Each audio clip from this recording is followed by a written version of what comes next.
એક તરફ સ્થાનિક સ્વરાજ્યની ચૂંટણી જાહેર થઈ ગઈ છે ત્યારે મોટા સમાચાર રાજનીતિમાં આવી રહ્યા છે।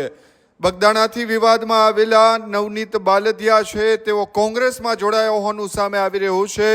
બગદાણા વિવાદનું કેન્દ્ર રહેલા નવનીત બાલદિયા ફરી ચર્ચામાં આવ્યા છે। નવનીત બાલદિયા રાજકીય સફર શરૂ કરી કોંગ્રેસનો ખેસ પહેર્યો છે। ગુજરાત પ્રદેશ કોંગ્રેસના પ્રમુખ અમિત ચાવડાએ ખેસ પહેરાવતા હોવાનું સામે આવ્યું છે। અમિત ચાવડાએ ખેસ પહેરાવી કોંગ્રેસમાં તેમનો પ્રવેશ કરાવ્યો છે। ઉલ્લેખનીય છે કે હજી થોડા સમય પહેલા જ નવનીત બાલદિયા પર જીવલેણ હુમલો થયો હતો, જેમાં લોક સાહિત્યકાર માયા આહિરના દીકરા જયરાજ પર હુમલો કર્યાનો આરોપ લગાયો હતો અને આ પ્રકરણમાં સરકારે સીટની રચના કરી હતી। સીટની રચના બાદ માયાભાઈ આહિરના દીકરાની ધરપકડ થઈ હતી અને નવનીત બાલદિયા છે તેમણે ઘણા બધા આરોપ પણ લગાવ્યા હતા। ત્યારે હવે નવનીત બાલદિયા છે તેમણે રાજકીય સફર શરૂ કરી દીધી છે। તેમણે વિધિવત કોંગ્રેસનો ખેસ ધારણ કર્યો છે।